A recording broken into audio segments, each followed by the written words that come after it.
My name is Bob Bixby. I'm Executive Director of the Concord Coalition. I'd like to welcome you to the kickoff of a new Concord Coalition project called Toward a Fiscally Responsible Economic Growth Agenda. I'm joined by a distinguished panel of authors today, each of whom contributed a paper to our kickoff volume. It's a little bit of a weighty tome here, if you pick it up, but there's a lot of good information in here, and it focuses on 5 subjects that we think are crucial to fiscal responsibility and economic growth. We're also joined by Kent Smetters, who's faculty director of the Penn Wharton Budget Model, which is a very well-respected entity that does a lot of budget scoring and economic analysis. And Kent is going to set some of the stage for the budget and economic context in which this program project takes place. Before turning to our panel, let me say a few things about why the Concord Coalition is undertaking this project. Since its founding in 1992, the Concord Coalition has urged policymakers of both parties to make the hard choices on tax and spending policy to improve the economy for long-term economic growth. And we've been doing that for almost 30 years, and politicians have been resisting us for almost 30 years. So we still need to encourage fiscal sustainability and economic growth, but the economic growth part of that has changed a bit over the almost 30 years that the Concord Coalition has been around. I look in the audience and I can't help but know that there are a couple of employees or former employees that were born after the Concord Coalition started, and that makes me feel old. But anyway, but the economy is a little bit is different. I mean, the things that we used to warn about 30 years ago, like, boy, when the boomers begin to retire, that's going to have a big effect on the budget and the economy, and those things are actually happening. So as we look at a fiscally responsible budget agenda going forward, we need to be thinking not only about the hard choices that we make on tax and spending policies, but we have to be thinking about what policies can we adopt that will actually enhance economic growth. So as a kickoff to this project, we partnered with the distinguished panel here to look at 5 subjects, and so what I'm going to do now is just show a few charts that will explain why we came to these authors with these subjects. And even after 30 years, you got to have charts from the Concord Coalition. So I think I've got... Ooh, it worked. Look, without this chart, the Concord Coalition wouldn't exist and we wouldn't be here this evening. So this is our raison d'etre. The fiscal policy is unsustainable, a phrase that was made famous by the Kerry-Danforth Commission, and Senator Kerry is sitting in the back of the room to validate that that was the case, and it still is unsustainable. Senator Kerry co-chairs the Concord Coalition now with Jack Danforth. The problem is structural. This is a very, very important part of it. It's not waste, fraud, and abuse. It's not the discretionary side of the budget. It's not temporary factors.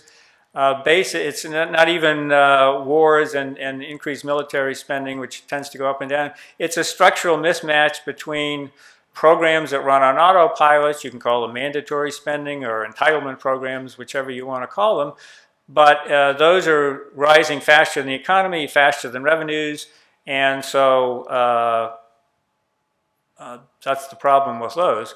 And so anything needs to address that structural imbalance. Now, added to that is the fact that the economy is growing at a slower rate than it did in the past. When the Concord Coalition started, we used to be able to count on about 3% real growth per year.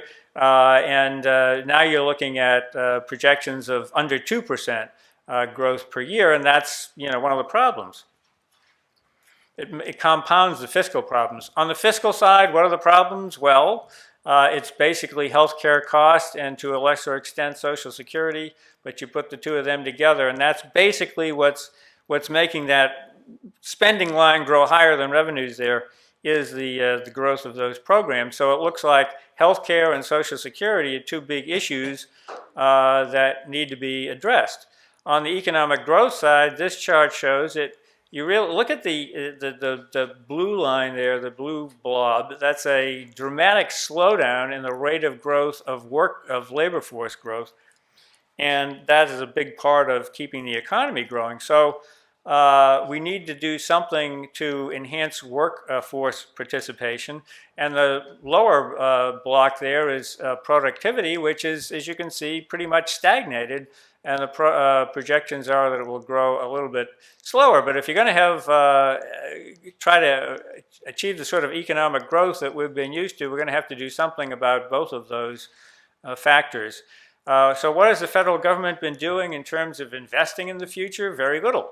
Most of the budget is transfer payments from the government to individuals. And the percentage that is used for investments that might help enhance productivity and help with economic growth have been growing slowly. And of course, these are the programs that get squeezed as the so-called mandatory spending programs rise. So we turn to a distinguished panel here. After the opening remarks from Kent, who may depress you further about the economy, we will then hear from Joe Antos, who will talk about healthcare policy, Mark Goldwine, who will talk about Social Security, Jackie Vars, who will talk about immigration reform, Rob Atkinson, who will talk about federal R&D, and Bob Lerman, who will talk about worker training. So with that, I'll turn things over to you, Kent.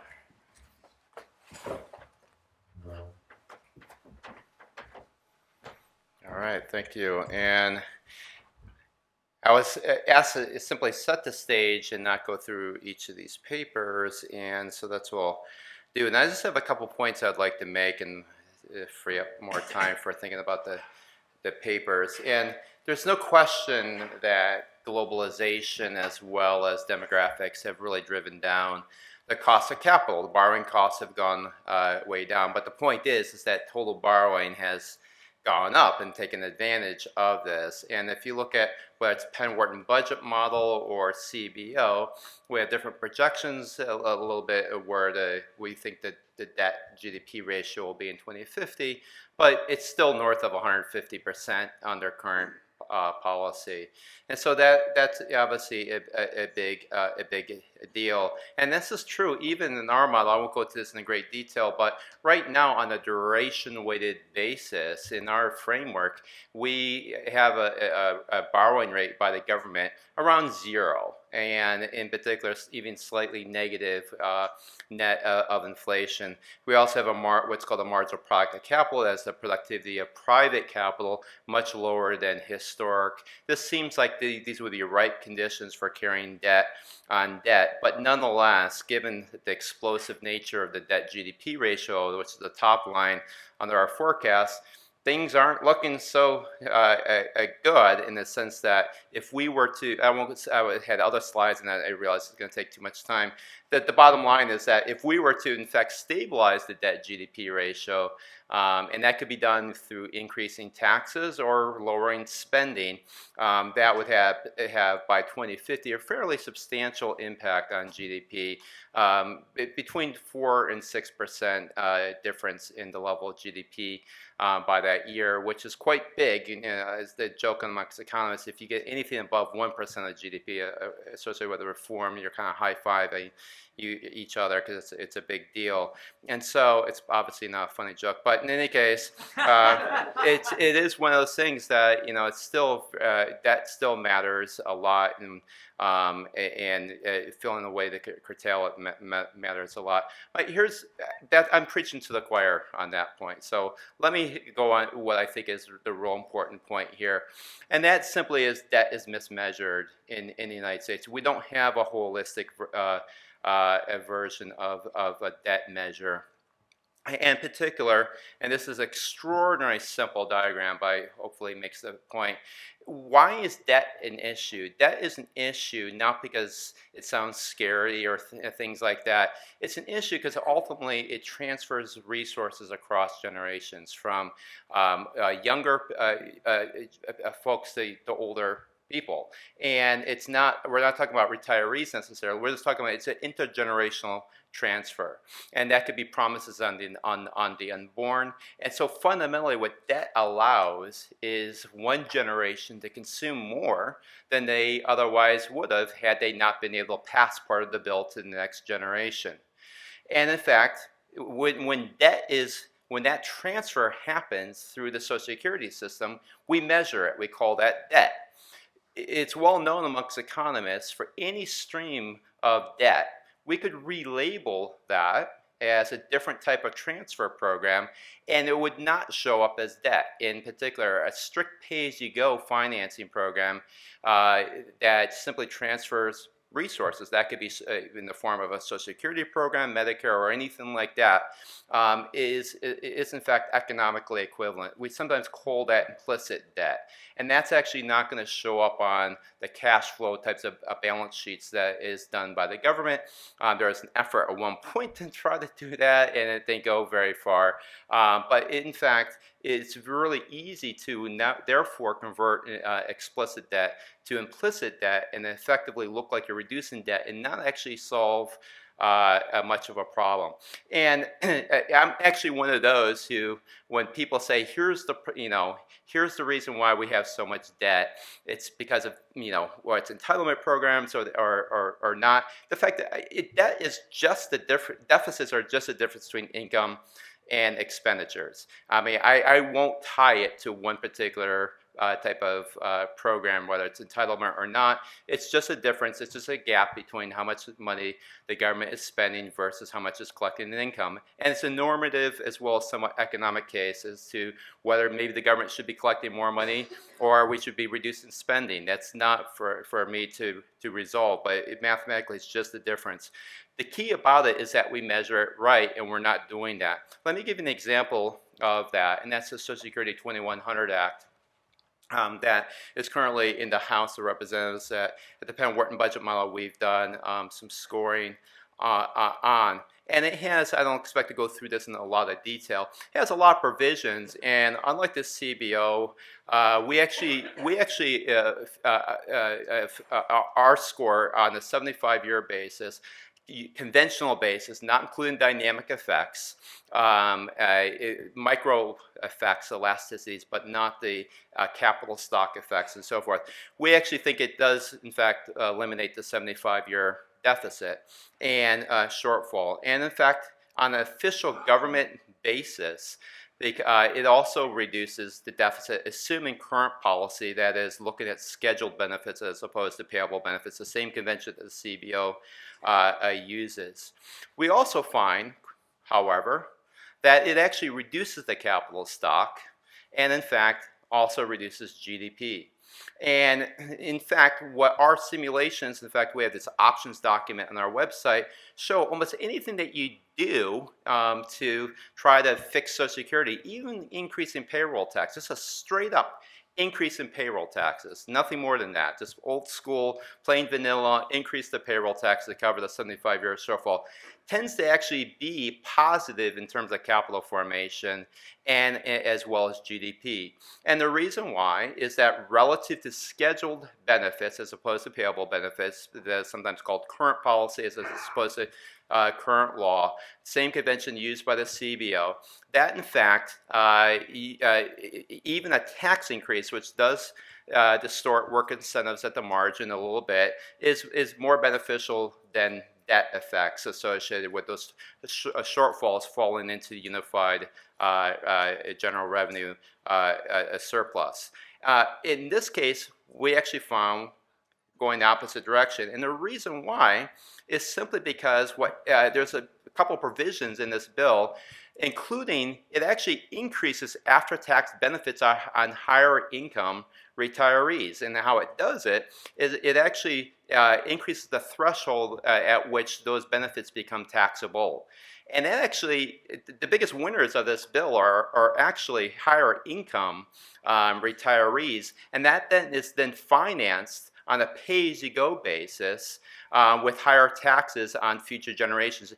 Put differently, it actually increases the implicit liabilities that are not tracked through the official government sources, by more than it decreases what is explicitly tracked through known as government debt, simply because these transfers are now happening more through the Social Security system than they are through the U.S. Treasury.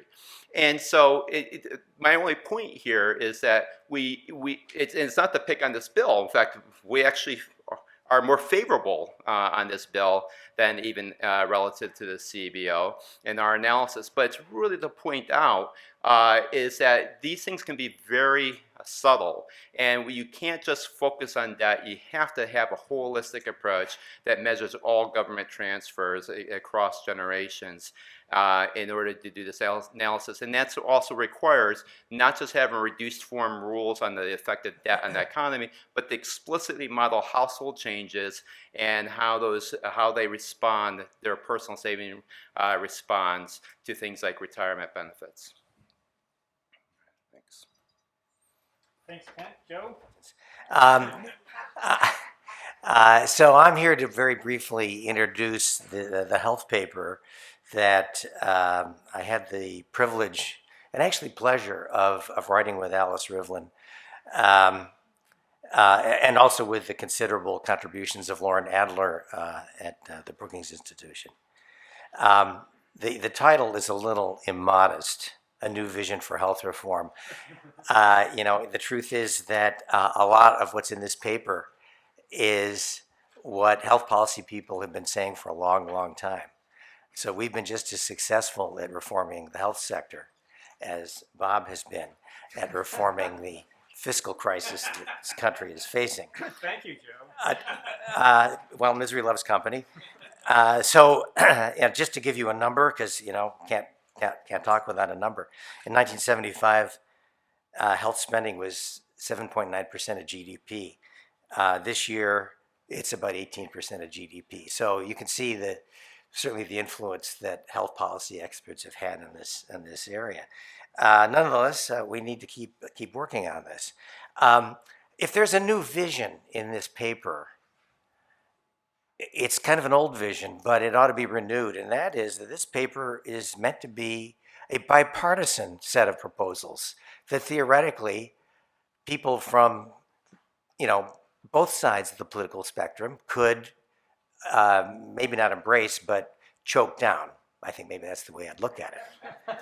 And so that's actually the new vision. It's the old vision, but we need this idea that we need to cooperate to solve our problems. A major point that we make in this paper, Alice really insisted on this, I completely agree with it, ripping the current financing system out by its roots is not the way to go. It's not the way to go for a lot of practical reasons. One of them is that people don't like that kind of disruption. Another one is, okay, once you've done that, how do you know that your other great new idea is going to work? And how long is it going to take for you to get there? And what are going to be the losses and the problems that you encounter that you caused yourself through your policy? So the idea of what I would call something grander than incremental change, but not as potentially catastrophic as saying, okay, we're going to rip everything out, we're going to drop the idea of a mixed private-public system, and we're going to start with something entirely new. And by the way, entirely new could be in either extreme.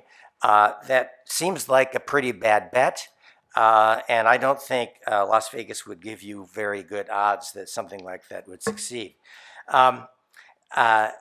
A point that I see that Bob Reischauer walked in the room, so I want to repeat something that he said that was quite right, which is that the paper says that we have a target of trying to reduce the rate of growth of health spending to grow no faster than the economy.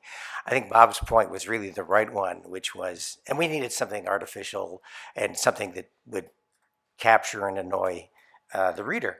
But Bob's point was absolutely right. It's not so much that there's a specific target. We just would like to keep people getting appropriate health care, improve the quality of care, continue to promote medical innovation, but we'd like it at a lower cost. That's what we'd like. And we have a long way to go in that. We have four main tools that we suggest in this paper. The specifics, to health policy people, I'm going to be very familiar. But our four major tools are, first of all, greatly improving information about prices, quality of care, and patient outcomes to promote smarter insurance choices and treatment decisions. And by the way, this has to be real information, and it has to be information that isn't just something that flashes across the TV screen at 9 o'clock at night. And it has to also permeate throughout the health sector. When you go to your doctor ought to be able to discuss with you your options, including your financial options. That doesn't happen today. Second, shifting away from fee-for-service payment where possible, and holding organized provider groups responsible for the cost and quality of treatment provided to patients. That means engaging the patients. The patients, by the way, ought to be treated as something a little more respectful than patients. Patients need to be active partners in their healthcare, not just in the medical treatment, but also in the way we conduct our lives. Of course, I'm drinking a full sugared Coke, so don't follow my example. Third, removing barriers to competition among insurers and healthcare providers. This is really a huge, huge problem. The health sector is very heavily solidified. There are local monopolies or local tight oligopolies that really control prices. There's the idea of a full-fledged competition. We're far from that, but promoting a competitive approach would be a step forward. And then finally, there's an appropriate role for government regulation. Clearly, the ACA proves that. We would not have had a change in the insurance market that guaranteed that people with pre-existing conditions would be guaranteed the offer of coverage in the private market for those buying coverage on their own. That wouldn't have happened without government regulation. There's an appropriate role for government regulation, particularly in those places where it's clear that markets are not working. So with that, we'll move on to the next person. Thank you. Okay, thanks. 7 minutes. So our paper is on pro-growth Social Security reform. And let me start with, I think, what everybody in this room knows. Social Security is on a path towards insolvency, on a path to trust fund depletion. By 2035, the Social Security Trust Fund will be exhausted, at which point, under current law, all benefits would have to be cut about 20 or 25%. So we need to avoid that. Now, what does this mean? At the Committee for Responsible Federal Budget, we actually have a very fun party game tool where you can type in your birth year and it tells you how big trouble you're in because of Social Security. So I took this tool and I applied it to a few celebrities, okay? So first we have Tom Hanks. Tom Hanks is 62 years old today. That means that he can start collecting Social Security this year. Maybe he already is. When Tom Hanks turns 78, the Social Security Trust Fund will be exhausted. At that point, his benefits will be cut across the board 20%. Sorry, Tom Hanks. Okay, now how about somebody that's 50? Will Smith, rapper/actor/genie, Will Smith. He's 50 years old today, which means that the Social Security Trust Fund will be exhausted when he is just a year shy of the normal retirement age at 66. At that point, his benefits will be cut 19%, and assuming all of his movies flopped and so he has average income and average life expectancy, that's the equivalent to about a $100,000 cut in his benefits in today's dollars over his lifetime. Now that's bad, but what about Kylie Jenner, right? She's part of the Kardashian crew. She's 22 years old. The world's first youngest self-made billionaire, and so she's not going to need Social Security, which is a good thing, because the Social Security Trust Fund is going to run out when she's 38 years old. Doesn't mean she's going to get no benefits, but it means that her benefits will be 23% smaller than scheduled, which again, assuming average life expectancy and income, means a $175,000 loss over her lifetime. Okay, so this last one, she's not a movie star, but she thinks she is. This is my daughter, Juliana. And she is 2, and by the time that she turns 18, Social Security Trust Fund will be exhausted, which means that her benefits will be cut about a quarter from what is scheduled, the equivalent of $245,000 in today's dollars of losses. Happy 18th birthday, Juliana. So that's the bad news, and it shows the urgency of needing to fix Social Security for Juliana, but also for Tom Hanks, right? This isn't just a problem for our grandkids. It's actually a problem for current retirees. But here's the good news. We can actually fix Social Security in a way that dramatically improves economic growth. We talk about income tax reform in the context of economic growth. We talk about infrastructure in the context of economic growth, but we don't spend enough time talking about Social Security, even though it's the single largest federal government program. It is the largest source of retirement income for most Americans. It is the largest tax most Americans pay, and it sends strong and profound signals to people about how much to save, how to invest, how much to work, and when to retire. We estimate that our plan, this is an average, but we estimate that our plan will grow GNP somewhere between 3.5% and 13% by 2050. Now, that's a very wide range, representing a lot of uncertainty, but it's much higher than what you can get from just about anything else, which is the equivalent of about $8,000 per person in increased income by 2050. It's about a quarter point faster growth per year. That's far more than we got out of the tax cuts. It's far more than you get out of an infrastructure package. Maybe it's not as much as what these guys can all offer, but if we put our powers together, we can get even more. So how does our plan do it? We basically have a four-part framework, and you have the entire 30 pages in your book. But number one, we want to promote productive aging and delayed retirement. And that means sort of abandoning the current model where there really is a binary choice between you work, and then you retire, or you retire early, reduced benefit, and moving to a model where people can retire in their own way at their own time. They can delay retirement, they can do bridge jobs, phased retirement, move to part-time, move to consulting, encore careers. And by the way, it turns out working longer for most people is better for the people. An additional year of work means 9% more income per year for the typical person. People that work longer live longer, are healthier, have stronger social networks, lower divorce rates, and report overall being happier and feeling more like they have what you would describe as a purpose.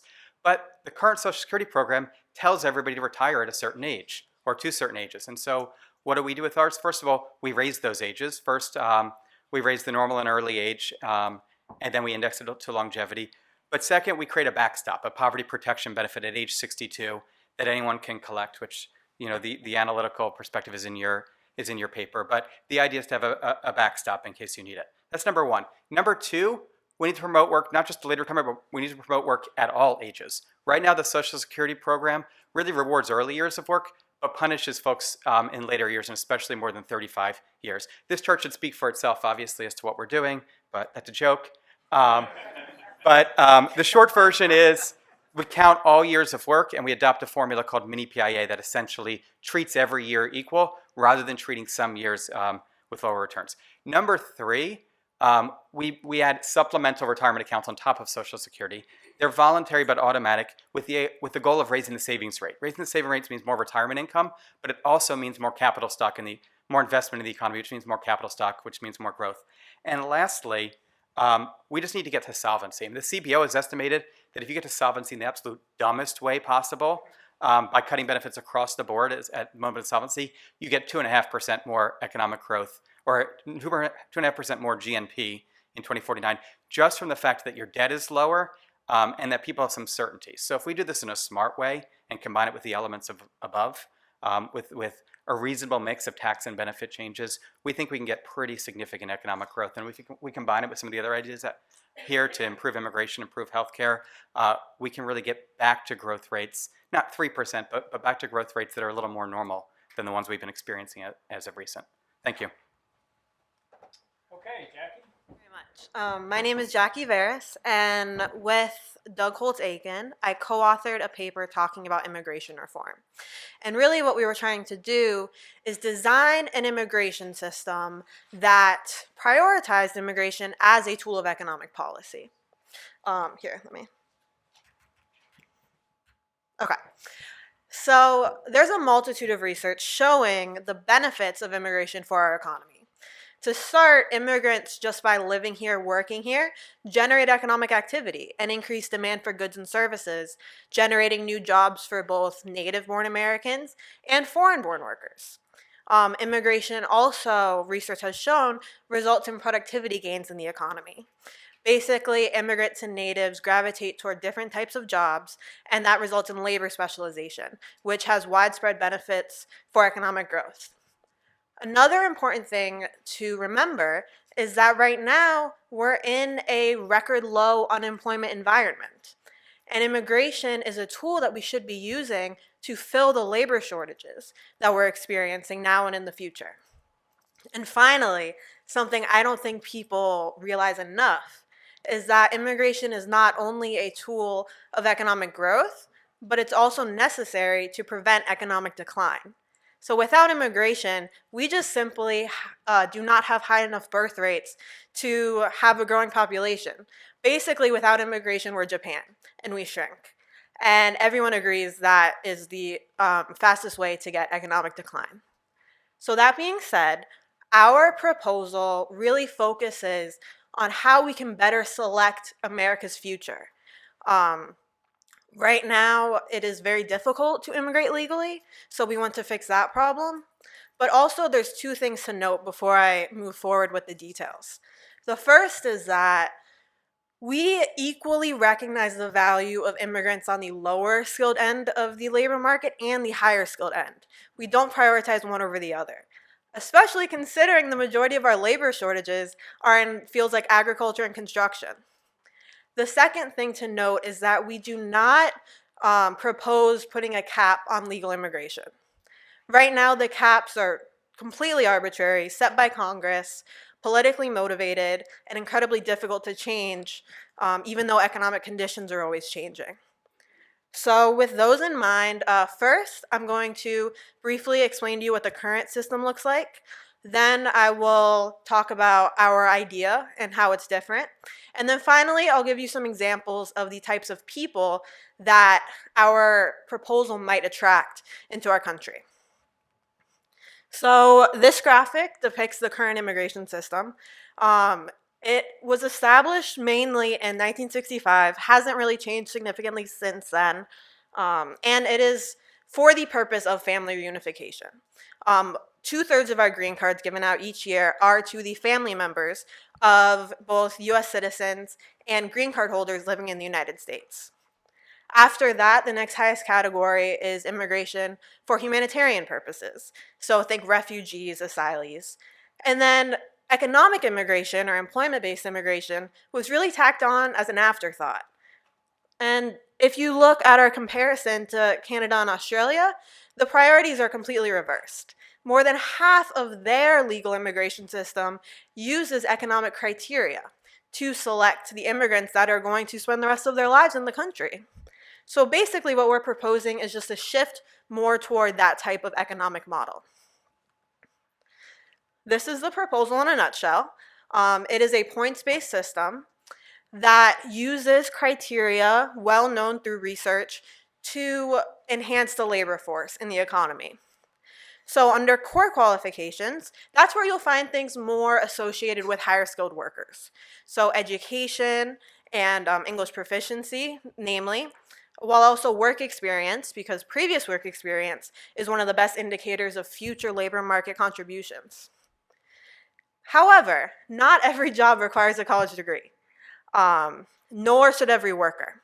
So if you don't necessarily look as good on paper, and you don't have a college degree or a master's degree or a PhD, we've built in a temporary visa program that would allow you to come into the United States, work for a period of 6 years, prove your labor market value and economic contributions, and then gain a very significant points bump. On top of that, we identified several different categories of what we call bonus points, just desirable characteristics. One such example is points if you graduated from a US university. Right now, we make it nearly impossible for foreign students who graduate from US universities to stay in the United States and contribute to the economy. Also, we have bonus points based on economic conditions. So high demand occupation. If you have experience in what the federal government deems to be a high demand occupation, that would give you a points bump. Or high demand occupations determined at the local level. So that's what we call local economic preference. Any year, a governor could say, we need more crab pickers, or we need more engineers, and that can change year by year, which allows actual flexibility to be built into the immigration system. Other bonus points are for entrepreneurial potential, so if you intend to come here, create jobs. And then finally, family relationships, because family is a great indicator of assimilation in the country and the economy. So now I'll just walk you through a few examples of people that we designed the immigration system to attract and accept. These are examples on the higher skilled side of things. The first, a PhD biochemist, no one disagrees that this person should be welcomed into the country. On the other side, you have a mechanical engineer. So this we designed to be for someone who is a recent graduate of a US college with a bachelor's degree. He can speak English, but he's also in a high demand occupation. So those criteria combined would be enough to qualify him for legal permanent residence. Here are a few of the lower skilled examples. Like I said, equally valuable. Neither of them have a college degree. So both would have needed to successfully complete the temporary visa. On one hand, the certified nurse's assistant, she's someone who can speak English and has some work experience. But equally important, the welder. This is someone that we wanted to target because he is highly skilled, has 20 plus years of work experience, and doesn't necessarily need to know how to speak English to be a good worker in this country, in this economy. So those are really the people we designed the system for, and I will end it there. I will say that a lot of the questions I get are about illegal immigration, and it's very easy to conflate the two issues, legal and illegal. But by expanding the legal immigration system, you reduce incentives for illegal immigration, and this will help to alleviate the current illegal immigration crisis. So I'll be happy to take any questions later, and thank you very much. Thanks, Jackie. Rob? So I do want to thank Bob because I want to thank him because he oftentimes it's easy to sort of fall into this orthodoxy of just saying we should eat our spinach and cut taxes and raise taxes and cut spending and not oftentimes look at growth as it deserves. And so I really commend Bob for doing that and asking us, ITIF, to focus on how innovation could help drive economic growth and by definition drive down debt to GDP ratio. So let's see here. Yeah, okay, there we go. So I should stop right there. That's pretty much it. The blue line is what I guess the CBO or some budget agency is looking at. If by 2049 the expected GDP would be $31 trillion. That's assuming a 1.4% annualized productivity growth rate. Now imagine that perhaps we could raise that to 3.4%, which was essentially the rate of productivity growth in the 60s. We would have a GDP in 2049 of $57 trillion. That is the magic of compounding. That would be essentially almost twice as high GDP. If we did that, we'd have an additional $2.4 trillion per year in federal revenues by 2039. The deficit would decline that year from 2.6 trillion to 898 billion. The debt to GDP goes from 157 to 79%. I would also add a little aside. Those numbers would be bigger if we didn't have to discount them for an for a CBO assumption, which I don't agree with, which is that productivity growth creates more demand for capital but not supply, and therefore bids up interest rates, which reduces investment. I just don't believe that, and I explain why I don't believe it, but I do stick with the CBO rule, if you will, and those are the numbers we come up with.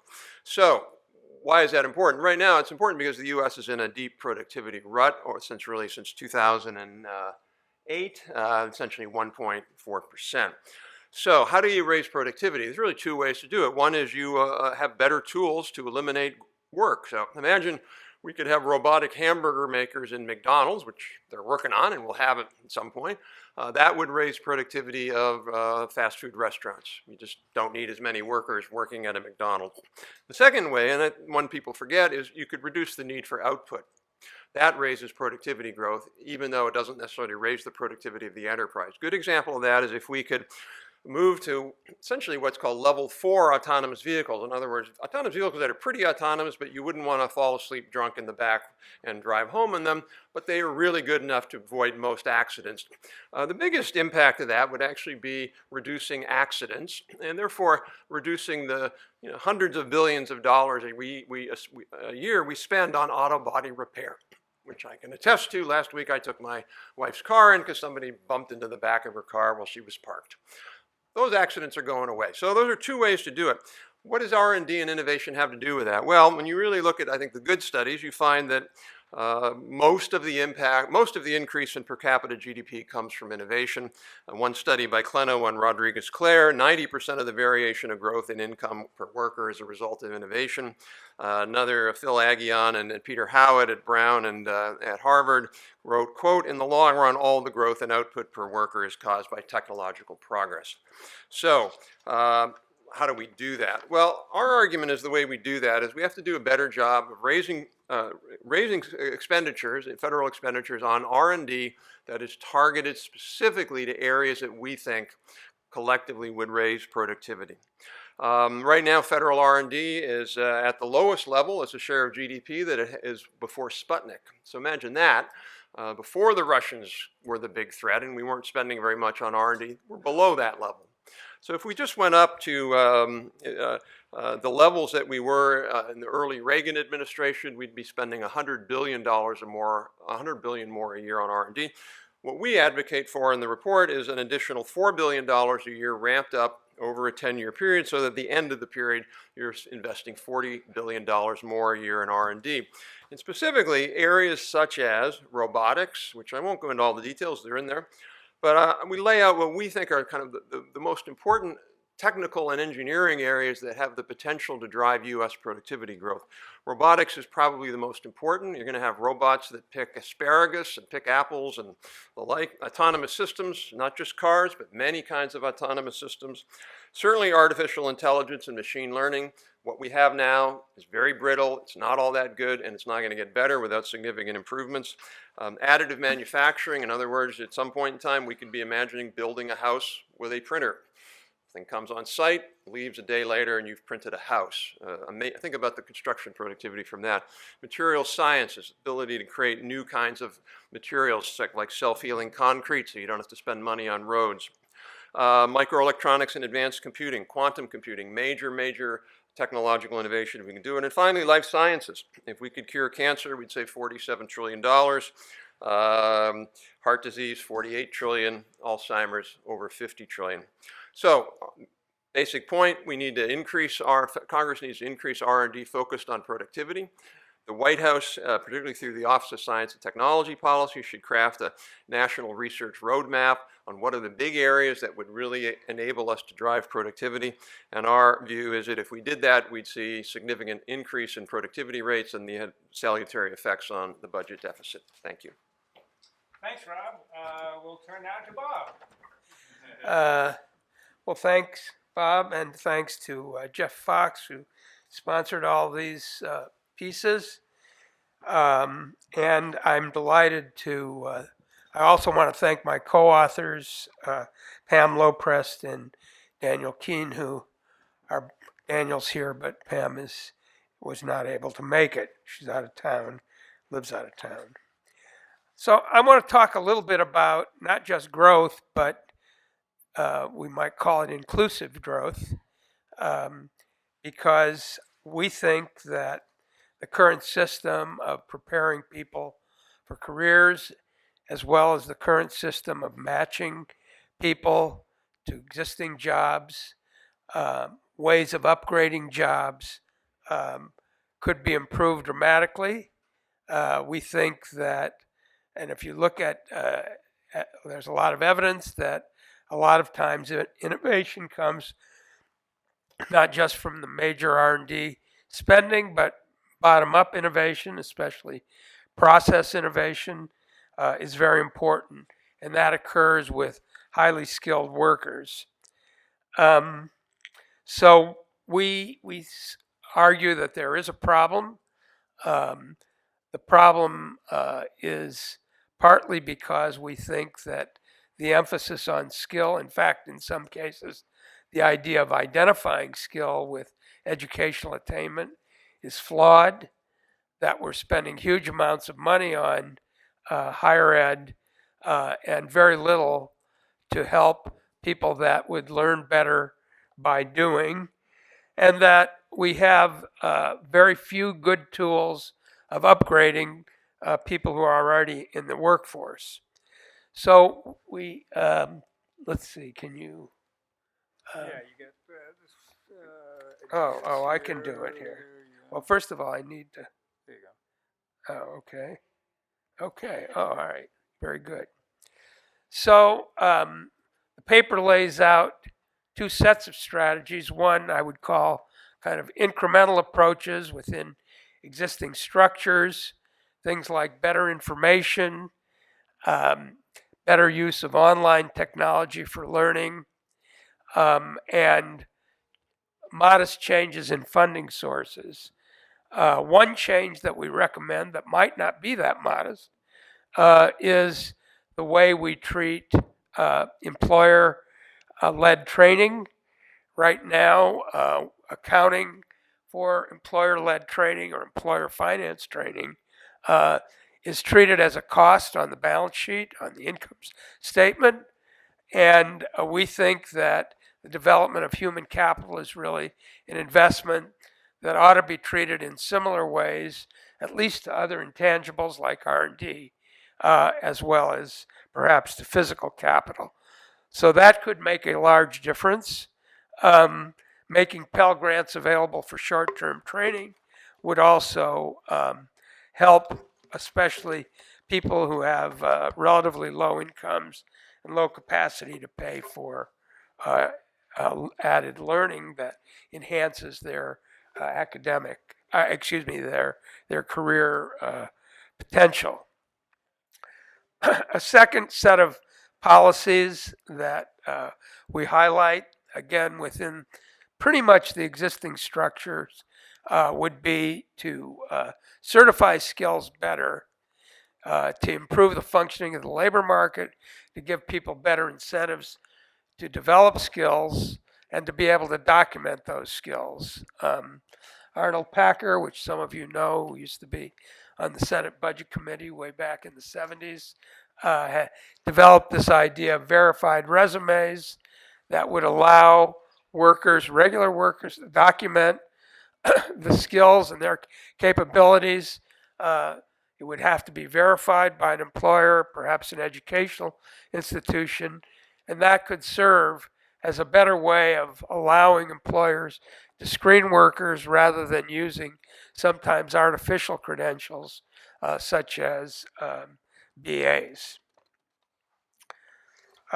We developed some other ideas in the paper, but now I want to turn to my favorite option, which is to have a major initiative to expand apprenticeship. Just to give you a feeling, in Switzerland, which has the biggest, only 2 minutes. Switzerland has the biggest apprenticeship system relative to its population. 95% of 25-year-olds have either completed a BA or fulfilled an apprenticeship, and they have a higher GDP per capita than we do, a lower BA rate than we do. So there's a lot of interest in apprenticeship. I argue that it's a very cost-effective mode of learning. It's documented in the paper, and it's cost-effective for employers. It's cost-effective for workers, and it's cost-effective for the government. I'll just talk quickly about 4 recommendations that we make to enhance apprenticeship, creating a kind of brand for modern apprenticeships. We could call them American apprenticeships to distinguish a little bit from our current registered system, which has some problematic issues. We should establish a private and public entity to maintain well-recognized and high-quality occupational frameworks.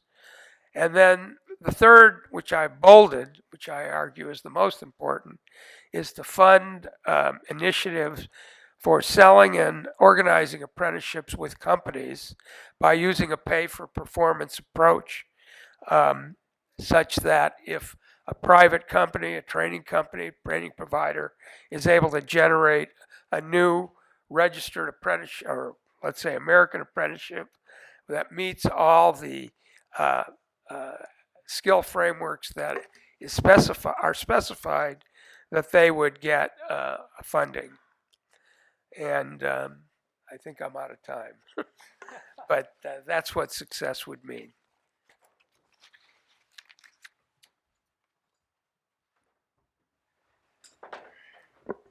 Okay, thank you even to those people who are not named Bob or Robert. Okay, so we cleverly designed this so that there would be no time for questions, and but we have a number of very thought-provoking proposals in the paper. I hope you'll go through them and look at them and provide us some feedback. At this point, I'd like to invite everybody to come upstairs for our reception for beginning now the phase of the annual Economic Patriots Award dinner, and that begins with a reception upstairs. So I hope to see you all there and stay for the dinner. Thank you to the panel. Thank you for the audience.